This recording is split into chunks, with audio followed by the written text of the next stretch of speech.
having a really powerful conversation today about going beyond the basic uses of AI. Look, I've been using AI kind of just as a research tool.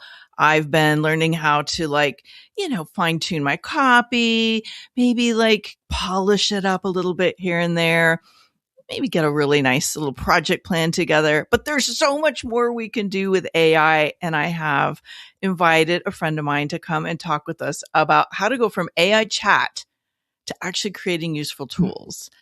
This is a new way to build visibility, but it goes so far beyond that. This is like the cutting edge of how we attract and nurture leads, how we add massive value to our programs. I mean, we're just going to hit the high notes today because there's so much we can learn.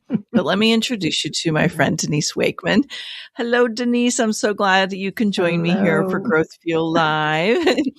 So in case we finally made it. So if you're scrambling around looking for where we went live, we had to switch because, with all new tools, there's always little things that you got to on the fly figure out. Yeah. But we're pros here, so we made it work. But let me give Denise a real introduction. And if we're new friends, hi, it's Melanie Benson. I'm the host here of the Growth Fuel channel on Substack. I also host the Top 1% podcast, Amplify Your Success. So if you're listening to this later, you can catch these conversations live on my Coach Melanie Benson Substack channel. And you want to do that because you get to actually interact with the guests. That's one of the reasons I freaking love Substack. It's like we love listening to podcasts later, but lives, you get to have interaction. You can ask questions. So it's very exciting. Now, Denise Wakeman is a digital marketing strategist. She hosts the Visibility Edge here on Substack. And she has been helping solo business owners build visibility online since, let me get this right, 1996. Denise, I think that qualifies you as an OG. Yeah, now, I'll take that. Yes, you earned it. So Denise currently focuses her work on helping experienced business owners use AI in very practical ways, including creating simple interactive tools that support lead generation, client management, and adding value to your paid programs. And we're going to look at how you can really strengthen your visibility today. But I have a fun fact to drop about Denise and I. We first met, and I think I was speaking at a marketing event in 2006, didn't we figure out? 2005, 2006, something like that. Yeah, somewhere in there. We stayed in touch. We actually lived near each other. And I had her on my very first podcast back. I looked it up. I think it was 11 years ago. So that was the OG podcast for me, Small Business Optimizer. And then we reconnected here on Substack. So I'm going to give a little shout out to this amazing platform. A lot of people are like, Melanie, do I really need another social media platform? No. You need a platform that actually connects you to human beings who want to read and connect and collaborate. That's my big call to action for Substack right now. It's like real stuff's happening here, and it reconnected Denise and I. So thanks for being here. All of a sudden, a name you recognize pops up in your feed, and it's like, what? Oh, she's here now. All right. Hi. I know, and I felt so welcomed by you and several other people who we know each other here or in the past, and we reconnected here. So yeah, that was really fun.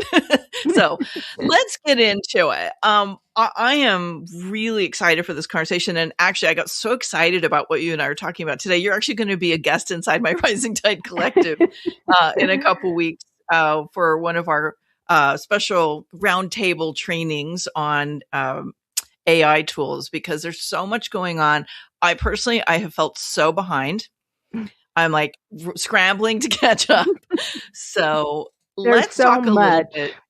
So. I know there's just and there, every time I turn around, there's a new tool. There's, something new it's doing or something you shouldn't be doing. Like now we're learning here on Substack that they have AI detectors, and everybody's like, oh my gosh, should I even be using it?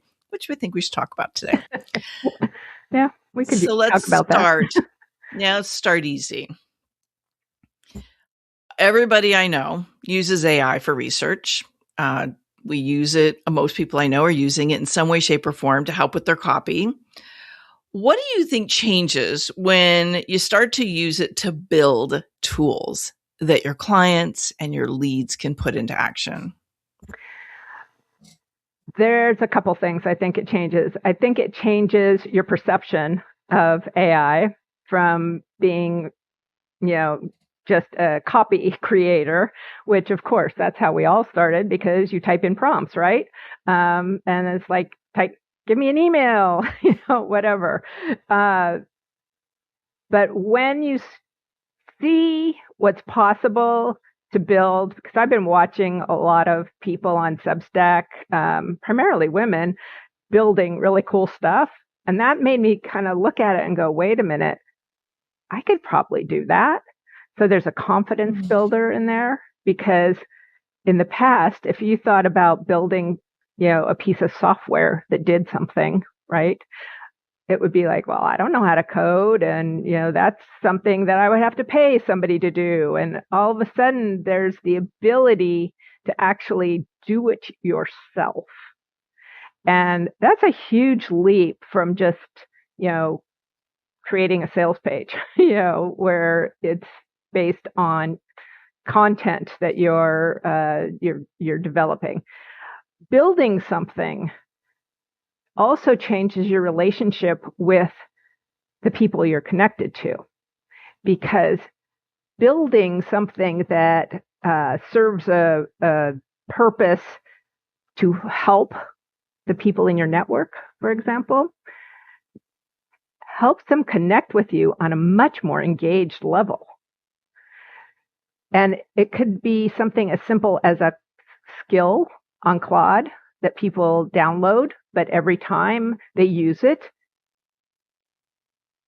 they're using it because you gave it to them or sold it to them or whatever, included it in a course. And that's very different than creating a lead magnet, for example, that's a PDF that's 25 pages that people download and stick in their cloud storage and never get around to reading. It's gone. It's past. Maybe they read it, the first 5 pages, and it's like, oh, I don't have time for this. I'll get to do it later. But when you've built something that they can actually do something with, and they're taking action to complete a project or to complete a task in a project, that's huge. Because now you have helped them do something, but you didn't have to be there to do it for them or instruct them. You have built something that helps them do it themselves. And you're staying top of mind, because if you've done a good job naming it, they constantly see you when they use the tool, right? Exactly. And there's a lot of, as I mentioned, a lot of women who are building stuff that I follow. So, and that also is what, when I saw somebody else doing it, that was like, oh, wait a minute. I mean, I could do that? That whoa, okay. Head explode, right?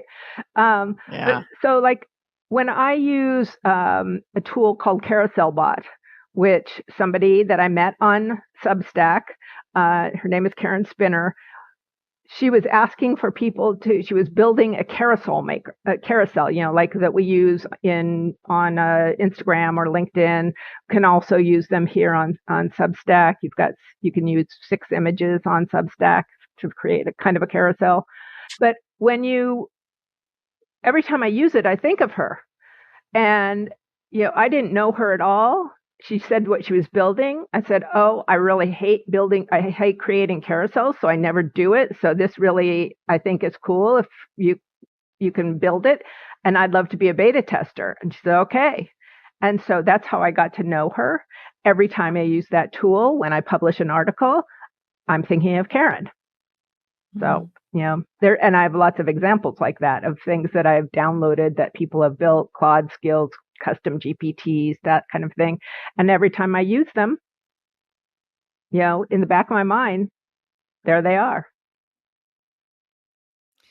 I have a little bit of GPT envy, because I think they're so cool, and I've not built one. And I have a collection of GPTs that people have created that I use regularly. So I really understand this. But GPTs are just one example of how this might look. And I think all of us are pretty familiar with that piece of it. Yeah. What are some of the interactive tools that you've been experimenting with or you've fallen in love with that maybe gives us some ideas of how this could land in our own business? Okay, well, I mentioned the carousel bot, which is a full-fledged product now, that's been built and that I use every week. That's from Karen Spinner. Another colleague of mine, Kim Doyle, who you may know, she created a Claude skill combined with a Gemini gem that creates a sketch note, a really cool sketch note, because she loved creating sketch notes by hand. Now it can be created like in a few minutes, by using Claude to create a prompt to give to Gemini. And then it's like, there it is. I mean, it's really cool. So that's kind of out there.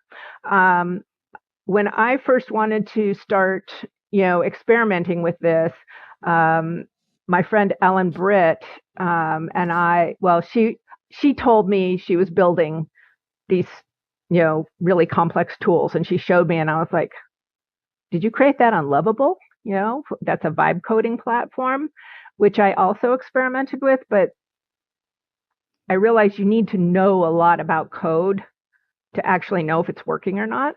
And so Ellen said, "No, I'm using Claude to develop the code, and I'm doing it by hand in VS Code, which is a coding tool." And I was like, okay, that's what I want to learn. I like to know how something works. That's how it is. So I came up with I had been talking with another colleague who's a travel agent, and she had told me, like, the biggest thing travel agents hate to market. And so they just use whatever content the vendor sends them. And they don't make any edits on it. And I said, oh, maybe that's what I'll experiment with. That'll be my first experiment. And so I ended up creating a tool. It's not really public because it was really an experiment. But it was a tool to take vendor content and turn it into something your own, where you can pick the tone and put in the more details that are more specific to you and who you are. And that was the very first iteration of it. And, you click a button and you've got an email. It was for emails first.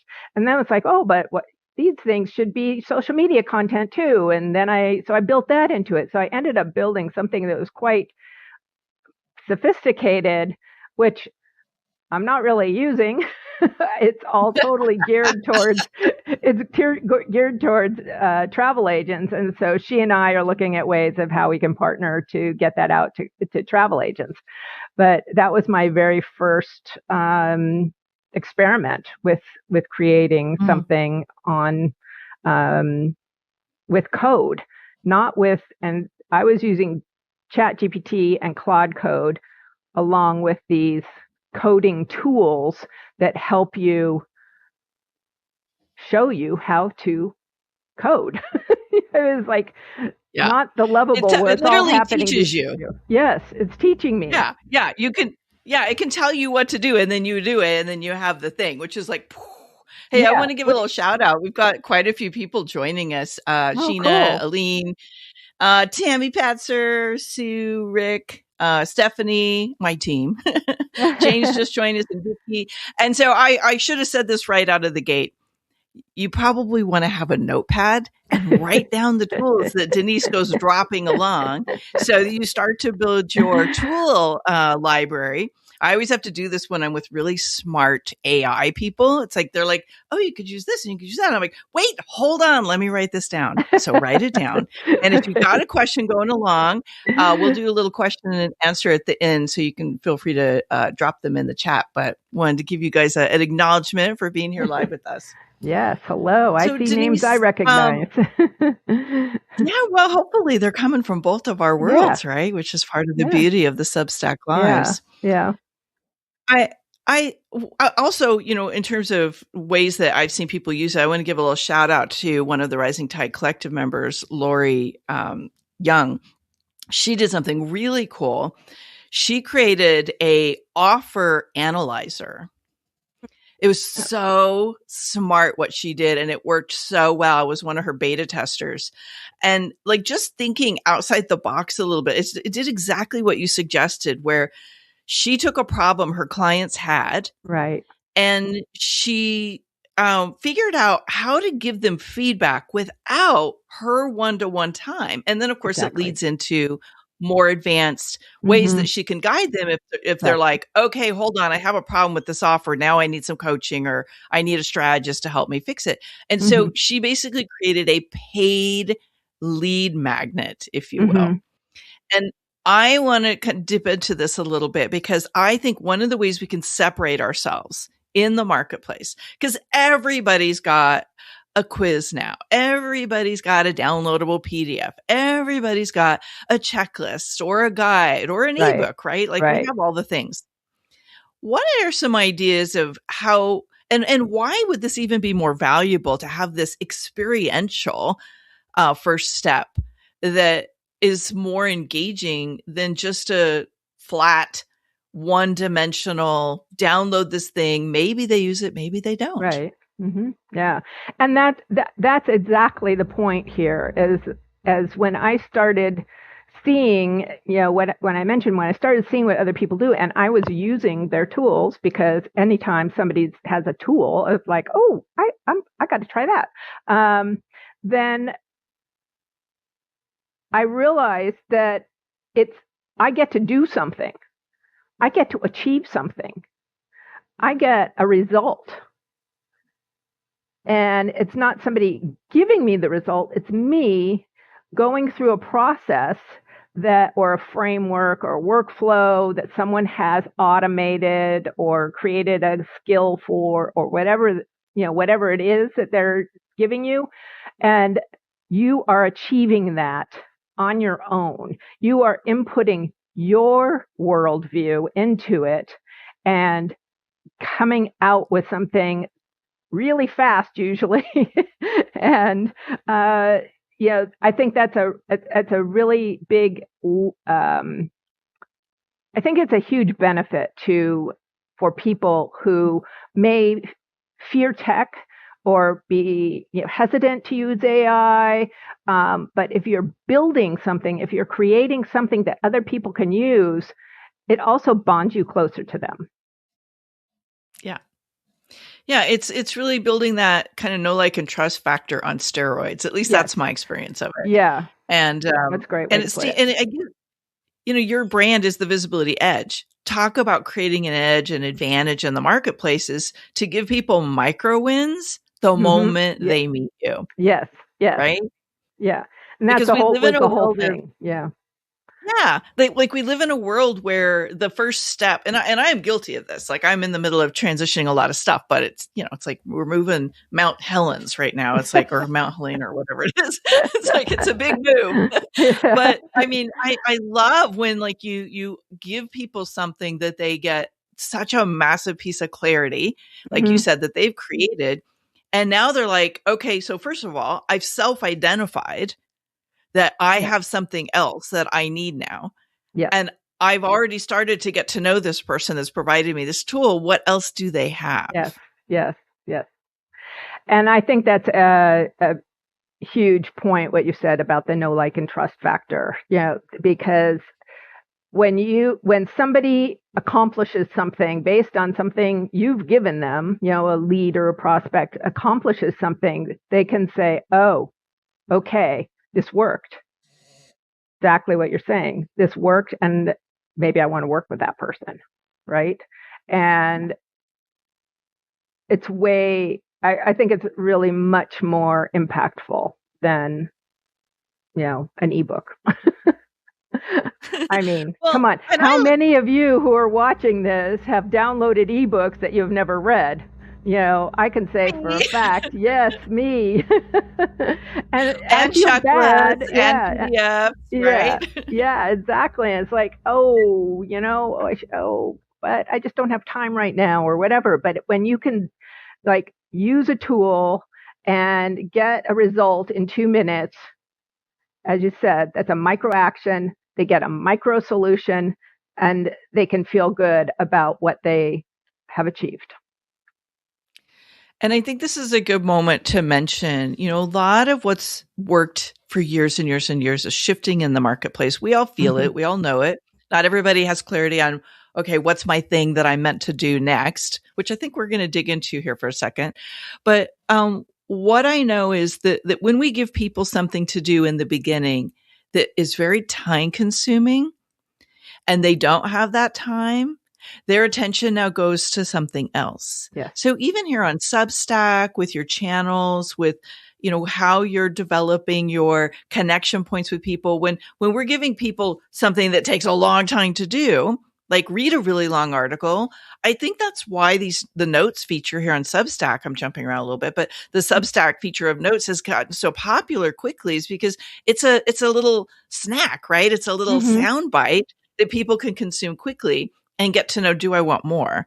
Exactly. And then when they do, then we're going to that next layer of like, okay, what else does this person have? Then they're listening to the podcast, they're listening to the lives, they're reading the articles. And I think this is a similar thing that we're talking about here is like give people these quick wins, give them something they can hang on to, and then makes them crave more from you. Right. And the difference of, between a note and a tool is you're not passively reading it and going, oh, that's really cool. I'm going to save that note because that's a thing too, and I'll get back to it someday, or I'll save that article and I'll get back to that someday. But if you're offering something that they can actually do something right that minute, you may know of her AI meets girl boss.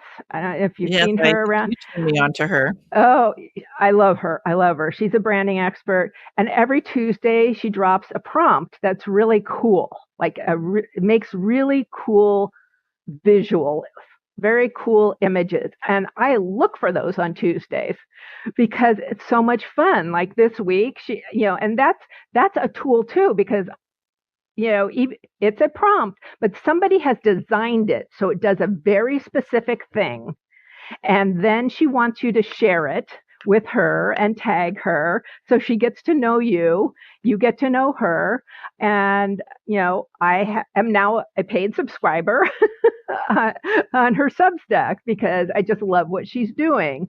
And every Tuesday I look for that prompt and I go immediately, when I have a break, and I run it, and it's so great. This week's was, a view outside an airplane window, the view from 30,000 feet. Where do you want to go? Where have you been? What's your dream place to visit? And, I did like a suite of 6 of those. I live in LA. I love Paris. I love Peru, I've never been to Argentina. I love Kyoto, so like I had a whole suite there, of my dream places to either go back to or that I love. So, I'm totally hooked on her, what she's providing me to take action on. Now that's a fun thing. Key point. Yeah. Taking action is everything. And you want that when you take the time to build something. And again, I will say a custom GPT, a Claude skill, those are not difficult things to build, because if you're already an expert in something, then you have all the content you need to build those. And that's somebody who can take action on it immediately. And again, you always have to put your name on it so that people know it's you that created it. A lot of people don't. It's like, yeah, I know. Where did I get this? Who gave this one to me? I can't remember, but I always put that in the instructions. That's smart. Yeah. Well, we're probably getting a lot of little sparks starting to go off. People thinking, okay, like, all right, like this is really my time to do something with this.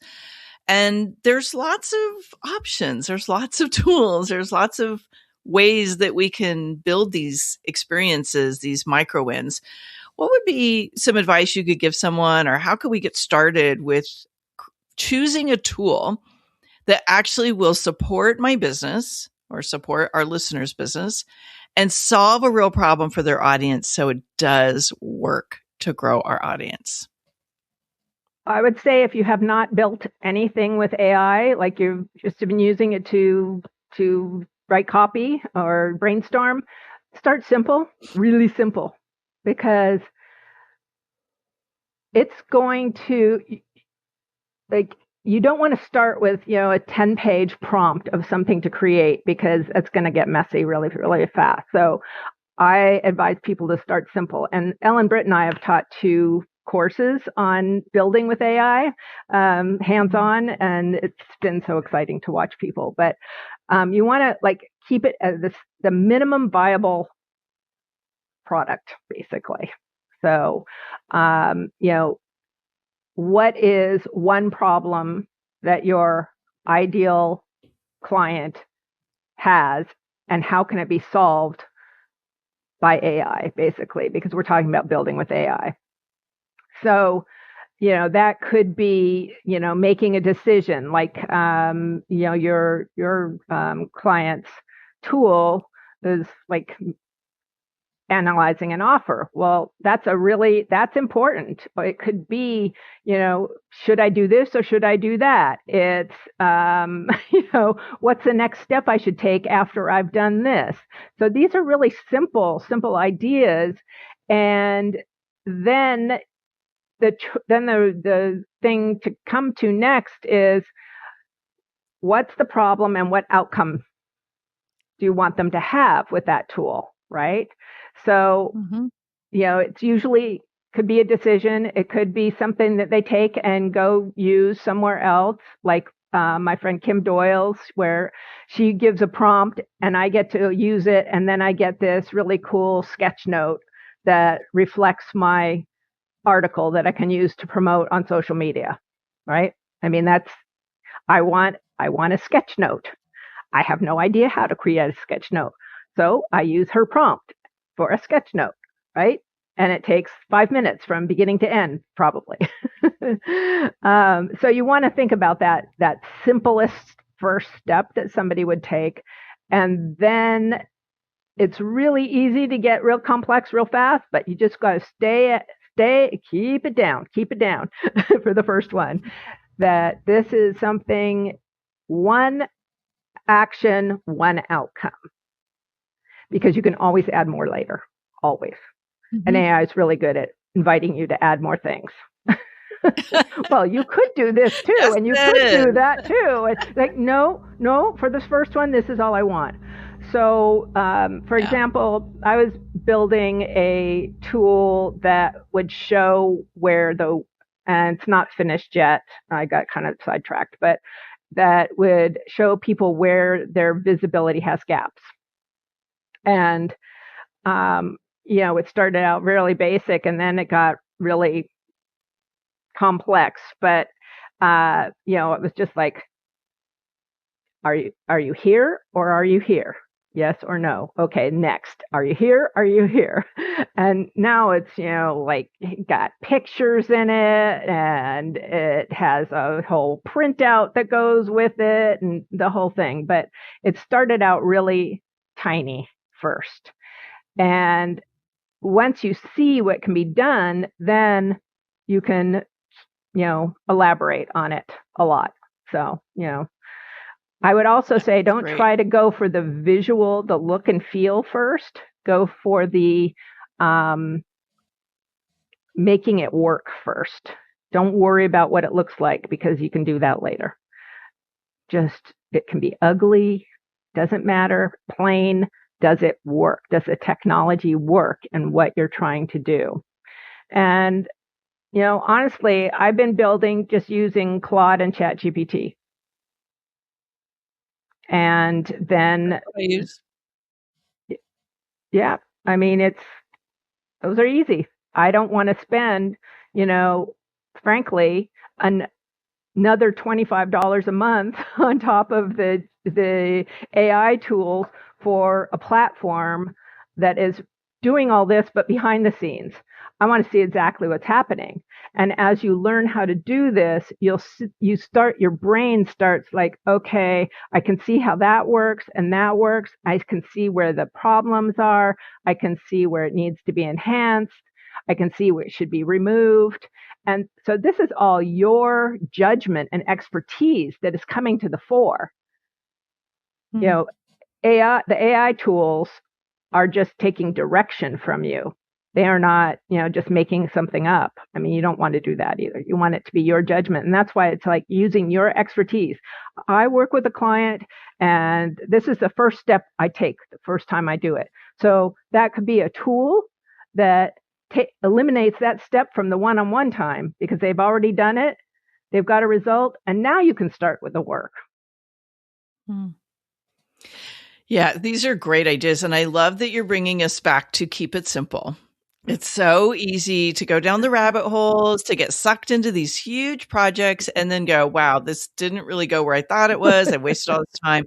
So, pilot it. My community member, she did a big beta run and got a lot of feedback from her community before she opened it up to the greater, audiences that we all have. And it was really smart because not only did she capture testimonials that way, but she also found that there was little enhancements and tweaks that she could do to make it perform better. Because I think that's the other thing is, in my experience, we have to kind of run it through a few times for it to actually really get it worked out and streamlined and effective. No doubt. This momentum, visibility momentum thing that I've been working on, I put it out for beta testers and got so much back that I was like, should I even continue? Well, and I think this is a really good point, right? Like there is a place, and I think Tammy might be alluding to this here, where AI maybe kind of takes us down rabbit holes. And I've used AI tools where I'm like, I'm so overwhelmed now. Like, I don't even remember where I started. Like, this isn't helping anymore. This is making me confused. Yeah. And, coming back to what you said of like, how do we keep it really simple? The micro wins. Yeah. The micro wins are the best, and they're the easiest to start with. And what I have learned is you have to say no to AI. It's like, no, that's not what I want. This is what I want. I also constantly am, when I'm in build mode, I could sit there for 3 hours, and it just gets bigger and bigger and bigger. And I have to say, okay, summarize where we are.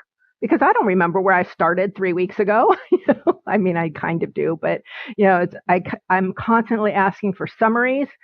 What haven't we done yet that we said we were going to do initially? Is that still relevant? I mean, I have a lot of those conversations, and I wasn't actually conversing that way with AI so much before. But now I do. It's like, no, that's yes, no, yes, no, yes, no. You're the one in charge. This is the biggest thing, is you're the one in charge. Yeah. Well, we're going to leave everybody with one actionable step you can take. Before we do that, I want to have you share, you have a 15-minute post to newsletter shortcut that you want to share with our community today. Tell us what it is and how we can find it. And we'll actually just drop that in the chat here as well for everybody live. Okay. It's a 15-minute content shortcut that evolved from an article that I wrote. So again, looking for ideas of things to create, go look at what you've already created. And this came up because I was trying to figure out a way to create a content flywheel between Substack and my newsletter on Substack and LinkedIn. And so I started developing that. I made it into a 10-part mini course. And then I was like, well, let's just get that first piece, let people experience that first piece of how it works. And that's what I pulled out of it and put together as just, try it. See if you like it. If you like it, you can go for the whole thing. It's a pretty simple process, but it enables people to create one piece of content full, long form content, let's say, and break it down in different ways and get how you can get more content out of those ways. So it's a loop that keeps going. So yeah, I love that. And I mean, we're starting. So again, if you go to denisewakeman.com/15min, MIN shortcut, I dropped that in the show notes or in the chat here. We'll put it in the show notes for you guys all, so you can go grab that and get started. We've talked about like the lead generation side, like how to be that first step, but yeah. Oh my gosh, there's so many things you could do. One of the things we have been doing is building kind of time-saving processes that have sucked up a lot of my time or my team's time, but has a really value add to my clients. So like when somebody joins a 3 Accelerator Mastermind, one of the things we do is we audit one of their podcast interviews. So I know what's working, what's not working. They know what's working, what's not working. And those would take me hours to do before. And now we run it through my GPT that my team built out. And I get these snapshots really quickly. So then when I listen, I also have this kind of synopsis and I'm quickly seeing things. And we use a lot of tools like that. We have another one we use for human design and their brand positioning. And it's like these kinds of tools, think what can save time without losing your unique, like, expertise. Like we're enhancing, not replacing. Yes. And allowing you to do more faster for your client base. Like, I don't know, do you have a tool like that you've been working on? Well, I've got a lot of GPTs too, because I know they're so 2024, but they still are very valuable. I'm so behind on the chat on the AI. I'm sorry. Tool. I didn't mean to imply that. It's just like I own it. I'm now converting GPTs into Claude skills because a lot of people, I don't want to use OpenAI anymore. I don't want to use. So it's like, okay, then I'll convert it over. And that was something I had to figure out, how that worked. It's not hard. I just hadn't done it before, but now I'm doing it. But I use GPTs a lot for repurposing content. Also use Claude skills for repurposing. Those are primary for that kind of thing. But I also use Gemini Notebook, formerly known as Notebook LM, for almost everything I do.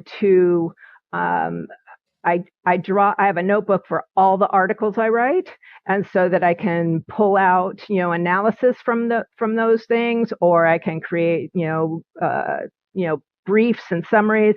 I also do that for some clients also when we're doing, I have a program called Clarity in Action, and, they give me all their stuff and I run it through, and I like Notebook LM or Google Notebook or Gemini Notebook, whatever, they just changed it. But because it's a closed system.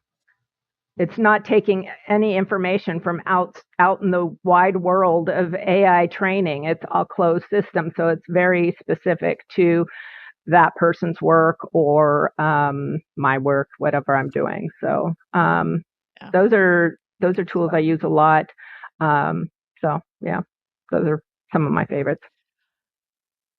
Well, if there's one action that you would invite our community to take to get out of thinking about this and really kind of gain that edge in their visibility, what's the one thing they could do from today's session? And then I have one more question I want to ask you before we wrap up. I would say the first step is really to identify that one step that you can help somebody take that by automating it, basically. So in whatever tool that you want. Then the next step would be to go to your favorite LLM, Claude, Gemini, ChatGPT, whatever, and say, how could I make this a minimum viable product? And see what comes up. Love that. Okay, I love it. Well, before we leave this conversation today, this has been really inspiring. I've got my little brain is taking off with all kinds of ideas here, but I think it's worth, because we've had here on Substack some AI related shifts in the universe. What's your take on this AI detector that Substack has introduced? Are you a fan, not a fan? Everybody's asking me, like, is it going to die now? And Substack's not going to be worth being there anymore? Okay. This is one of the, I'm not a rant person usually, but Yes. when I saw this happen, I ranted on somebody's post where I first saw it because I think it's ridiculous. I don't like it. I don't think it helps anybody, because if somebody is creating content that you get value from, do you care if it's made with AI? I don't care, right? I don't care. If I get value from something, great. I don't care how they came to it. Most people that I personally know are using AI as research, brainstorming, editing, maybe finding citations to quote for their articles, using it for their visuals. I don't care that they're doing that. So I think it's stupid. I think it. Okay. I haven't said this out loud, so you're the first person to ask me to say this out loud. So I'm saying it. I think it's a ridiculous tool. It doesn't work that well from what I understand, and it invites people to shame others. And there you go. It's like, if somebody doesn't want to read my stuff because I used AI, goodbye. That's okay with me. Yeah. Everybody's using AI for something. So I don't. Thank you for sharing that. I did put you on the spot because I was like, oh my God, this has happened before, in just the last week or so. And I do think it's kind of one of those things where, we as human beings, we like to stir the pot a little bit and make big mountains out of change. And I think it's going to find a natural kind of lull, if you will. And if it's really important to you, then sure. Yeah. If you don't and you're kind AI has smoothed over.